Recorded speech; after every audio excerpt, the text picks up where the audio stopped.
In this video, we'll provide an update about the September 2020 Visa Bulletin. Some interesting developments that you don't want to miss. So I'll see you on the other side. Hello everybody, in this video we'll provide our monthly update about the Visa Bulletin. This time we talk about September. There hasn't been so much movement, but I still wanted to, in this video, kind of go over the different categories. We're going to break down a few of the family categories, and then we're going to move to the employment categories, and I'll provide some predictions for October as well. But before that, if you're here for the first time, make sure to subscribe to our channel, click that bell to be notified so I don't want you to miss any of our videos. And also give us that big like so YouTube will be able to recommend this video to more viewers just like you. I am Jacob Sapochnick. I am an immigration attorney located in San Diego, California, and I help clients in all 50 states, and I'm happy to provide this information to you today. Let's talk about the Visa Bulletin. I've been waiting for it, and it came just like last month. It came quite late in the month, so let's break it down. For purposes of this video, we're going to be talking about the chart, the final action date chart, which is more relevant this month, and the same final action date charts for family as well as final action dates for employment. So let's dive right in. And once again, as I mentioned before, there hasn't been so much movement from August. Again, it could be an indication for October. We're expecting some big movements. We're expecting for more categories to become current. And we're getting a lot of our updates from Charlie Oppenheimer from the State Department as he provides to our Association of Attorneys. So I'll make sure that once we get that information for October, we'll be able to update you as well. So let's go over the chart and let's focus on the categories one by one. Let's talk about the F1 first preference category, which is children over 21 of US citizens. So the dates for the rest of the world, China, India, moved literally 30 days from September 15, 2014 to September 15, 2014. The general dates category, China and India, progressed for 1 month. The date for Mexico, in category F1, moved literally 2 weeks from December 22nd, 98 to January 8, 98. And the dates for Philippines moved 3 months and 2 weeks from September 1, 2011 to December 15, 2011, which is a pretty good movement for the Philippines, but as you can see, the rest of the world, very, very slight movement in the F1 category. Let's go to the second preference category. The F2A is for unmarried children who are under the age of 21 and spouses of lawful permanent residents. So once again,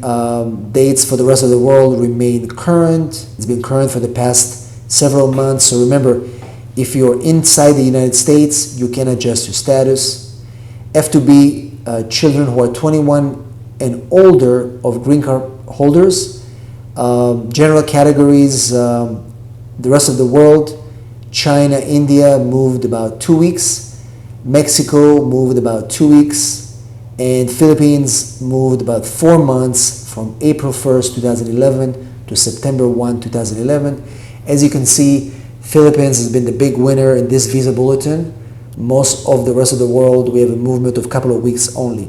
Let's move real quick to the third preference. The third preference for married children of US citizens. The rest of the world in India and China just moved for 2 weeks. Mexico moved 2 weeks. And the Philippines moved for 3 months. Very good news for the Philippines. The fourth preference is, once again, quite a few are concerned about siblings. Let's look what's happening in the fourth preference. It's the rest of the world. China moved 2 weeks.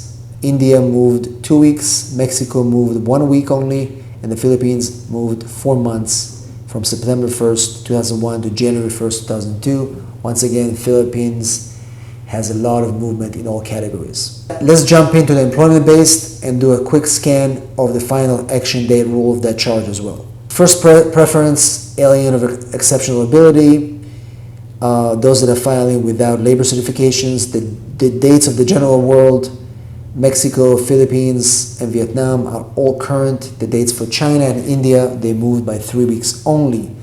Let's look at the second preference that covers EB2 cases, national interest waiver cases, and employment-based green cards. The rest of the world, Mexico, Philippines, Vietnam are current. China has not seen any movement at all, and India has not seen any movement at all. Let's look at the third preference, EB3, those of you that are applying nurses, as well as employment-based perm cases, EB3. The rest of the world, Mexico, Philippines, haven't seen any movement. They remain in April 1st, 2019. China hasn't seen any movement. India hasn't seen any movement. And yeah, so pretty much we don't see any movement. Been pretty slow in this category. Let's talk about the EB5, fifth preference. Dates for general world, Mexico, India, and the Philippines remain current, really good. It's already its third month.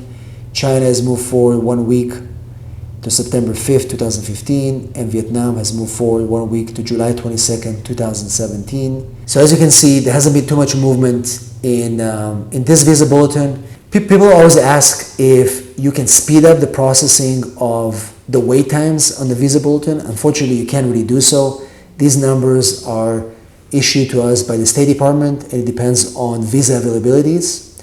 So the best thing you can do is, follow the Visa Bulletin, and you can't really plan ahead. But we're using predictions to be able to inform to you as to what we think is going to happen. So we are hoping that there's going to be a much more faster movement in October as they come to the end of the year. And again, remember that right now there are not too many visa stamping happening overseas because of the proclamation. So we're hoping there's going to be quite a few visas available to end the year. So we're hoping we're going to see that movement in the October Visa Bulletin. But as of now, this is our summary. If you have any questions, make sure you post them in the comments below. Let me know what your concerns are or any other things that you want us to make videos about as it relates to this particular topic as well. Once again, don't forget, if you are here for the first time, you enjoyed this video, make sure you subscribe to this video, click that bell to be notified. Also give us that big like so YouTube can show this video to more people.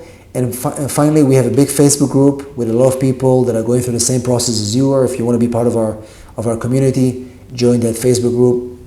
The link is in the description of this video. So once again, thanks a lot, and I'll see you in our next video.